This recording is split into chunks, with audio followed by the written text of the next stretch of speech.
Subscribe करें श्री चिन्मयानंद बापू जी के YouTube channel को और हमारे वीडियोस को सबसे पहले देखने के लिए बेल आइकॉन को दबाना न भूलें। श्री नारद जी ने माता को प्रणाम किया और मैं संक्षिप्त में आपको बता दूं, नारद जी ने ही माता की हस्तरेखाएं देखी और नारद जी ने माता को इशारे इशारे में कह दिया। हिमालय राजा को भी कहा कि हे राजन, आपकी पुत्री सकल गुणों की खान है, सारे के सारे गुण आपकी पुत्री में विराजमान हैं, विद्यमान हैं। क्या वर्णन करूं, ये तो गुणों की खान है। और जगदम्बा के भाग्य की रेखा भला नारद जी वर्णन कर भी कैसे सकते थे। स्वयं जो भाग्य विधात्री हो, हाँ, जो दुनिया का भाग्य बनाती है, उसका कौन वर्णन कर पाए। नारद जी ने तो अपनी वाणी की पवित्रता के लिए थोड़े शब्द कहे कि आपकी बेटी नाम उमा अंबिका भवानी, आपकी बेटी का नाम उमा अंबिका भवानी, कई कई नामों से आपकी बेटी पूजी जाएगी। धन्य है हिमालय जो आपके घर में ऐसी महान बेटी का जन्म हुआ। और फिर नारद जी ने ही इशारे इशारे में बता दिया कि इसका जो ब्याह होगा, इसका जो वर होगा, वो सुन लीजिए कैसा होगा। हिमालय को बड़ी उत्सुकता थी कि मेरी बेटी को घर कैसा मिलेगा। अब हिमालय राजा की बेटी है, हाँ, तो हिमालय राजा ने सोचा होगा कि भाई जो उनके मन में कल्पना होगी वर की, लेकिन नारद जी ने सब उल्टा बताया। नारद जी ने कहा कि सुनो हिमालय, आपकी बेटी के भाग्य में जो वर है वो कैसा है। जोगी जटिल काम मन,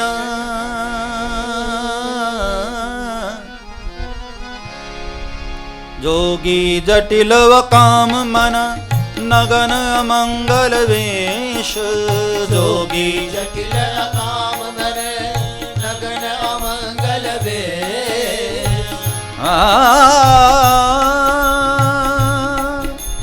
जोगी जटिल काम मन, नगन अमंगल वेश।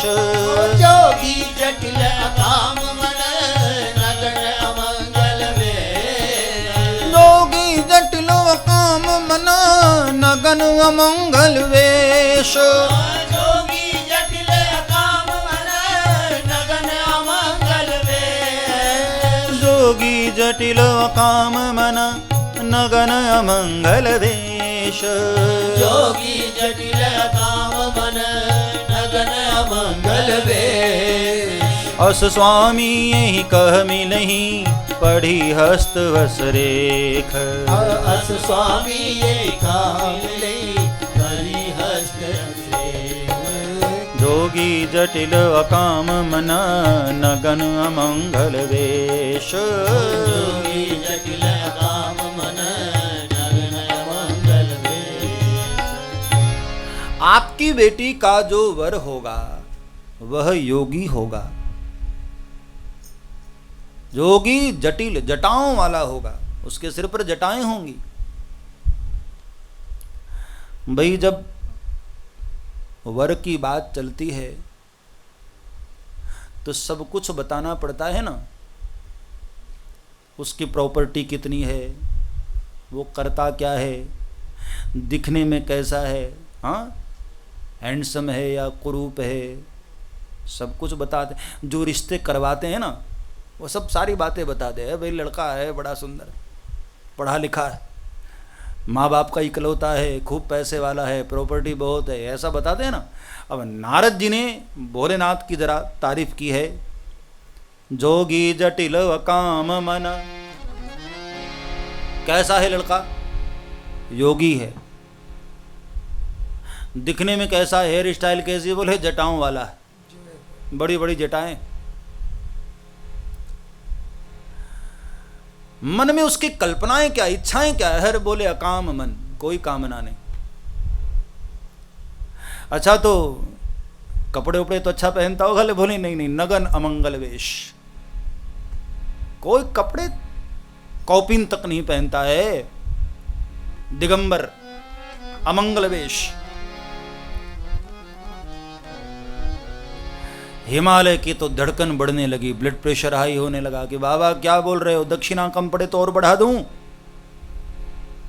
नारद जी ने मुस्कुराकर कहा, अरे नहीं नहीं सुनो हिमालय, मैं कोई दक्षिणा की लोभ से नहीं बोल रहा हूं, ऐसा लिखा है मैं वो वर्णन कर रहा हूं। अरे बोले महाराज तो ऐसा है तो हम जानबूझकर वहां शादी क्यों करेंगे, कहीं और भी कर देंगे, दुनिया में क्या वर की कमी है।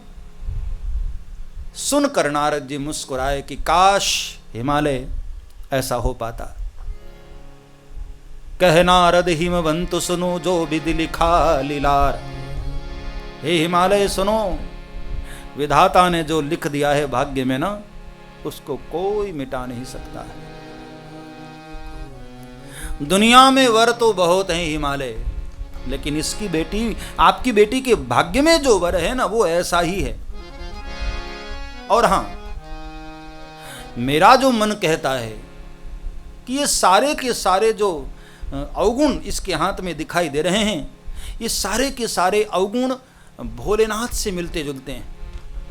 भोलेनाथ योगी हैं, परम योगीश्वर हैं भोलेनाथ तो। हाँ,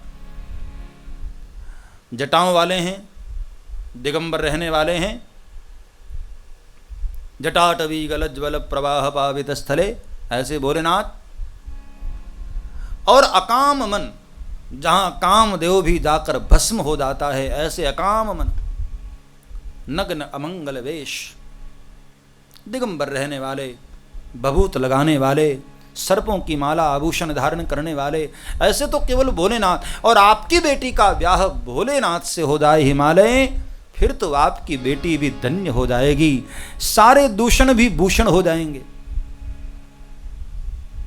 क्योंकि गंगा के किनारे रहने वाले छोटे छोटे गड्ढे, वह भी गंगा के जल से कभी कभी भर जाते हैं, लबालब भर जाते हैं। इसलिए महापुरुषों के सानिध्य में रहने वाला साधारण व्यक्ति भी कभी कभी धन्य हो जाता है। आपकी बेटी यदि भोलेनाथ की शरणागत हो गई हिमालय, फिर तो आपकी बेटी धन्य हो जाएगी। क्योंकि भोलेनाथ तो भोलेनाथ है। त्रिभुवन गुरु वेद बखाना, त्रिभुवन के गुरु हैं भोलेनाथ, वेद भी जिसकी महिमा गाते हैं। सब्सक्राइब करें श्री चिन्मयानंद बापू जी के YouTube चैनल को और हमारे वीडियोस को सबसे पहले देखने के लिए बेल आइकॉन को दबाना न भूलें।